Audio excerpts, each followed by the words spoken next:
Hello everyone, welcome back to the channel. So for this video, we're going to be going over the RS competition kit, and I'm going to be upgrading my Gen 1 RS Ultimate into the new RS competition kit. So if you're not aware, hopefully you should be if you're following Eracing-Lab and you actually have a motion platform from them. They did release a 6DUF upgrade to their original solution that they had. The good thing is, if you already have an RS Mega for you, or an S Mega Plus, or even an RS Ultimate Gen 1, which includes the surge and the traction loss, the one traction loss actuator, now you can actually go and upgrade to a 6DOF because of the RS competition. It's a it's a small upgrade fee that you have to pay, and you'll keep most of the stuff that you already have. We'll go over that, and and then you go ahead and you'll get another actuator, and you'll get some additional hardware that you'll need to complete this setup. So that's what we're going to be doing in this video. We're going to be taking down my original simulator, and then I'm going to be installing the new one with the RS competition hardware that I just received.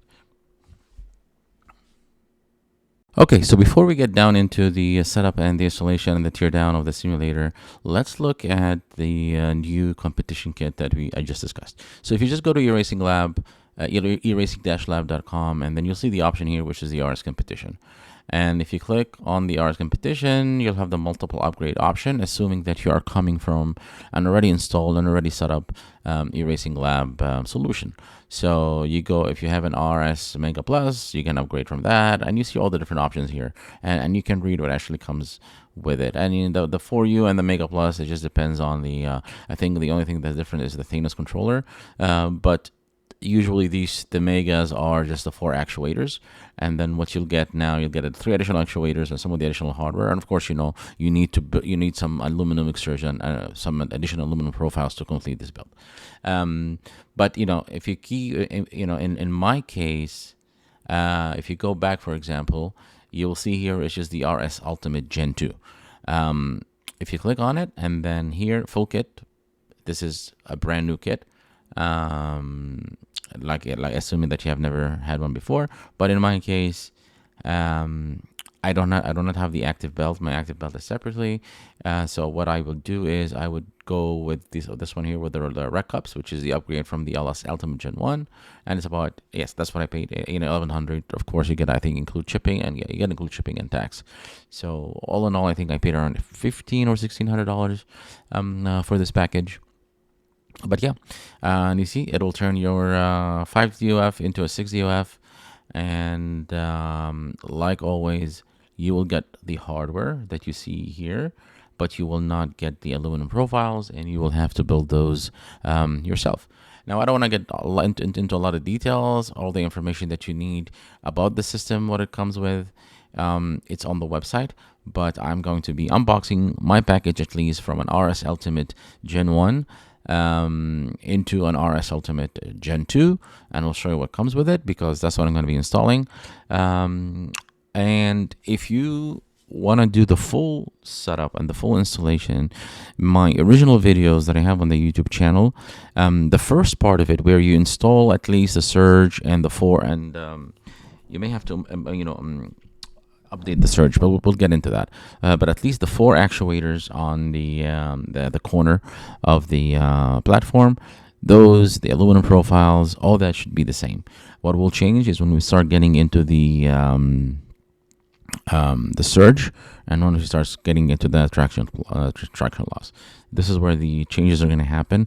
Like, I know I'm going to be getting rid of at least 80% or 70% of the aluminum profiles that I have for the surge and the traction loss, and I already purchased the new platform, the new aluminum profiles, and we'll get over that. So before we really start the series and the videos of the teardown, installation, and all of that, I just want to warn you, this is not going to be a simple and easy task. And sure, the connecting everything and all that. It's probably gonna. It's not that complicated. It's not that easy, but it's gonna take a lot of time to take down your old platform. If you're starting fresh, even if you're starting fresh, it's gonna take some time. It's gonna take some effort from you to build everything from scratch. And even if you are upgrading, it's gonna take some time to take down your original simulator and just see what you want to reuse, not reuse, cut some of the aluminum profiles based on the specs that Eracing-Lab has provided, or order new ones. So it's gonna take some effort. There's a cost to it as well, and it's gonna take a lot of time. At the end of the series, hopefully, after I put everything together, we're going to test the system to see, does it really make a difference? If you already have an RS Ultimate Gen 1 with 5 DOF, how much difference does it make actually going into an RS Ultimate Gen 2? Is it worth it? Should you do it and go through all the effort or not? So I recommend, if you are thinking about it, if you're debating whether you want to do it or not, watch the series, continue to the end while we do the final test. And then based on that, you can decide if you want to waste or not really waste, but spend the time and the money and the effort to go through all of this. Yeah, so we're going to be taking this whole thing down. That is going to be a project on its own. So many things here. And I'm even replacing the 3 monitor stand, so I'm gonna get rid of the next level racing one, and I'm going with a simfab 3 monitor stand. I'm using, like I said, I'm using the same one on my flight sim. I replaced the next level racing one, and it's awesome, very easy to adjust. I love it. So I decided to go with the same one, and I bought it to replace the next level racing ones. Yeah, so we'll go over that as well once we set it up. But first, the mission here is to take this whole thing down. Okay, so we're almost halfway through. Taking this apart is coming along, and my 2 helpers right here. Hey buddy, are you done?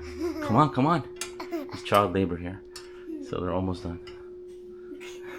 And they can also help me put it together, so this is great. Hey, work, don't look at me, work, back to work. So we are almost done. We are now disassembling the surge and the traction loss frame. There you go. And I just want to note that there are a couple pieces that I'm going to be reusing from this while upgrading to the RS Ultimate Solution. And you have these 4080s right here. 240 by 80 pieces that are part of the top platform. So 1, 2, and I'm going to be using 2 pieces that are also 4080s from the original platform, which are the 2 at the bottom right here. This is for right here for the traction loss, and these are 2 40 by 80s. So I'm gonna take these 2, and I'm gonna take this one and this one. And that's the only 2 pieces the only 4 pieces that I'm going to be reusing to upgrade to the RS Ultimate. Okay, so 1, 2, 3, 4. Now, if your setup has a 40 by 160 right here, which you can do that, then you're gonna have to buy 240 by 80 to upgrade. If, like me, you have 2 40 by 80s, then you're good to go. You can just reuse them into the new one.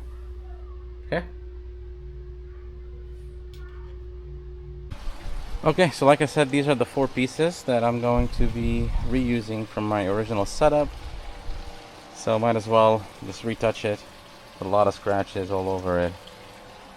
So I'm just going to retouch it. And also, these are not so Eracing-Lab provided the measurements, which is pretty good improvement from the first setup, because it's hard. You have to measure everything yourself, figure out exactly what the measurement is going to be. For this one, their guide actually provide the measurements what for the aluminum profile's length should be, and whether you want a 40 by 60, 40 by 20, 40 by 80, all of that. So based on the measurements that they provided, these are not the right size. So I still have to go and in my garage and cut them.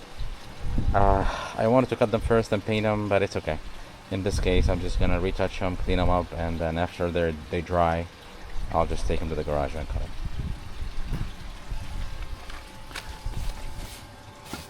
Yeah, let's just do a bit of cleaning.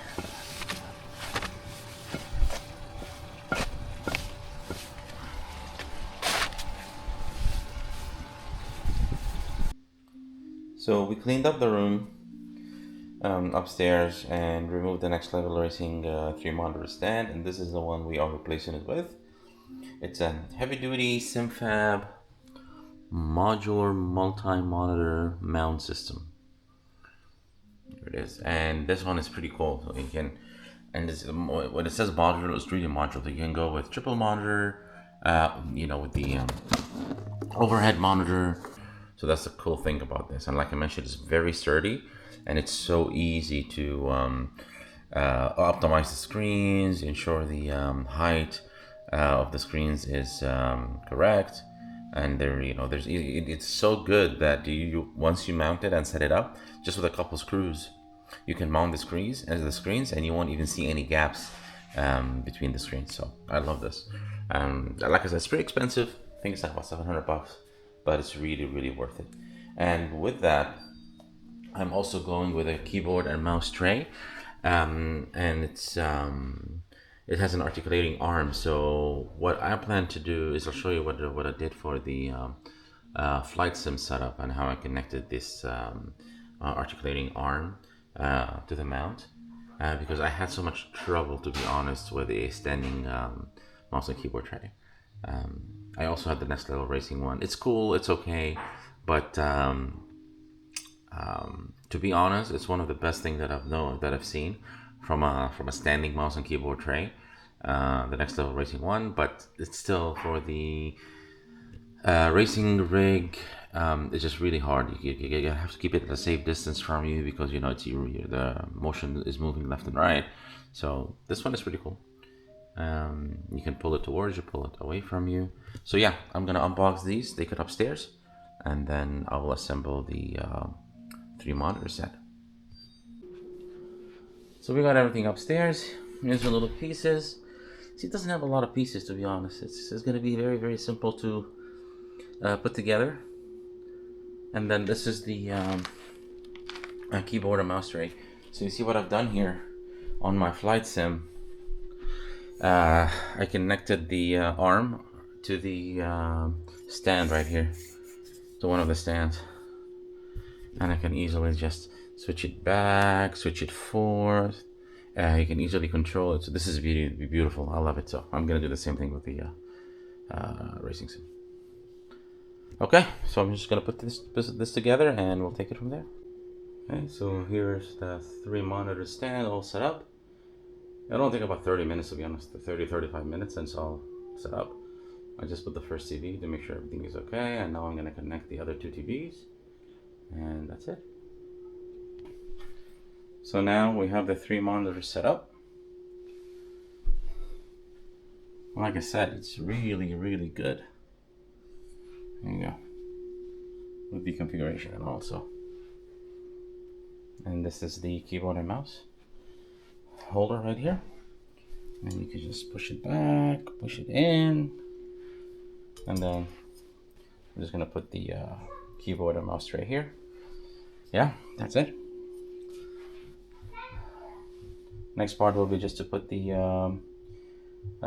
traction loss and the surge.